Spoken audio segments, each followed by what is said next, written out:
नमस्कार, मेरा नाम एडवोकेट सुरेश कनौजिया है। सबसे पहले तो मैं आज के दिवस के लिए यानी जो कारगिल विजय दिवस के रूप में जो 26 जुलाई को मनाया जाता है, इसके लिए मैं अपने सारे भारत वासियों को बधाई देना चाहता हूं। कारगिल वॉर जो 1999 में 60 दिन तक जो ये लड़ाई चली थी, हमारे हिंदुस्तान फौजी भाइयों ने जो इसे लड़ा था पाकिस्तानियों के खिलाफ, ये एक हमारे लिए बहुत ही इम्पोर्टेंट वॉर रहा है। और इसमें 60 दिन के अंदर जो हमने विजय हासिल किया था और उस जगह पे अपना कब्जा जो वापस लिया था, इसकी जो हमें खुशी मिली है हमारे देशवासियों को, ये एक बहुत ही इसके लिए मेरे पास शब्द नहीं है। इसमें हमारे कई नौजवान आर्मी सेना ने जान भी गंवाई, शहीद हुए, और उन्हीं शहीद नौजवानों के रिस्पेक्ट के लिए ये आज का दिवस जो है मनाया जाता है। 1971 के हिंदुस्तान और पाकिस्तान के वॉर के बावजूद जो है पाकिस्तान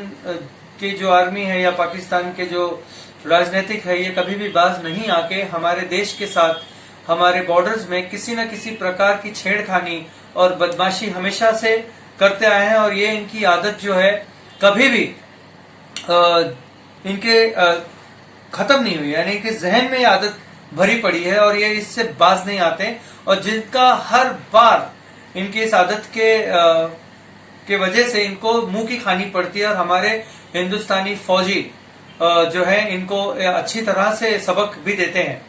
और कारगिल में जब 1999 में वॉर हुआ, जिसका नतीजा हम सभी जानते हैं, बट आज भी अगर देखा जाए तो किसी न किसी प्रकार की ये छेड़खानी में लगे रहते हैं, ये जानने के बावजूद कि वो हमारे हिंदुस्तानी फौजी भाइयों के सामने ज्यादा दिन टिक नहीं पाएंगे। जैसा कि हम सभी जानते हैं, भारत में हर व्यक्ति इस बात को जानता है कि हिंदुस्तान के फौजी या हिंदुस्तान कभी भी किसी भी देश के साथ कोई भी अपनी तरफ से पहल ऐसी नहीं करता जिसकी वजह से कोई लड़ाई छिड़े या कोई वॉर छिड़े या किसी को बुरा लगे। हमारी तरफ से, हमारे देश की तरफ से, हमारे फौजी भाइयों की तरफ से ऐसी छेड़खानी कभी नहीं होती। जबकि हमारे जो बॉर्डर्स में रह रहे पाकिस्तान, जिन्होंने हमारे से ही जमीन ली है, हमारे देश का ही वो एक हिस्सा था किसी जमाने में, उसके बावजूद वो अपनी आदतों से बाज नहीं आते हैं और हर बार परेशान होते हैं, हारते हैं। और जिस दिन हिंदुस्तान ने ये ठान लिया कि हमें पूरा पाकिस्तान चाहिए, तो वो पाकिस्तान हिंदुस्तान में जरूर आ जाएगा, और वो दिन दूर नहीं। इतने बार अपनी मुंह की खाने के बावजूद पाकिस्तान बाज नहीं आता है, और अभी तक उसे ये नहीं पता चला है कि जिस दिन भारत ने ये बात ठान ली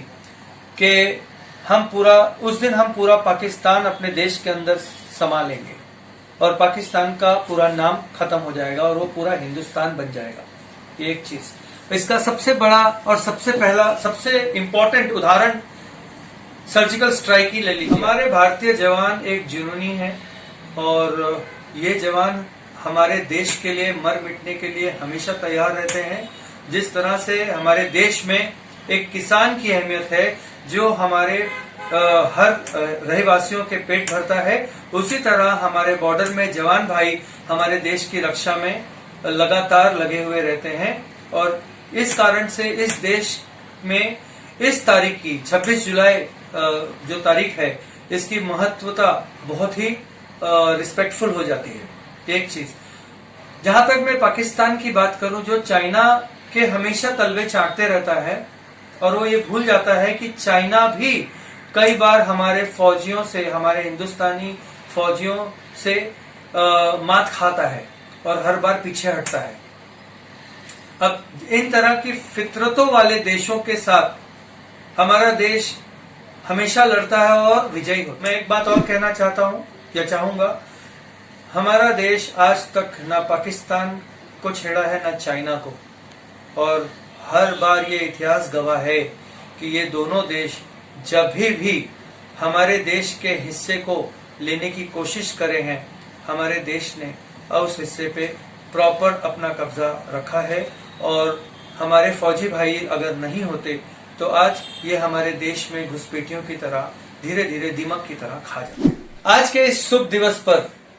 जिसे हम कारगिल विजय दिवस कहते हैं, 26 जुलाई, इस दिवस पर मैं भारत माँ के हर उन वीर सपूतों को अपनी तरफ से बधाई और शुभकामनाएं देना चाहता हूं। मैं तो ये भी कहना चाहता हूं कि भारत के हर वासियों को, हर माँ को, हर पिता को ये सोचना चाहिए और अपने सपूत को भारत माँ के लिए कम से कम 1 या 2 साल के लिए भारत की सेवा करने के लिए फौज में भर्ती कराना चाहिए। और ये नियम मैं आपके माध्यम से सरकार को ये कहना चाहता हूं कि भारत के हर बच्चों को जो एजुकेट होते हैं, ग्रेजुएट होते हैं, उनको 2 साल कंपलसरी आर्मी में या फौज में देश की सेवा करने का मौका दिया जाए।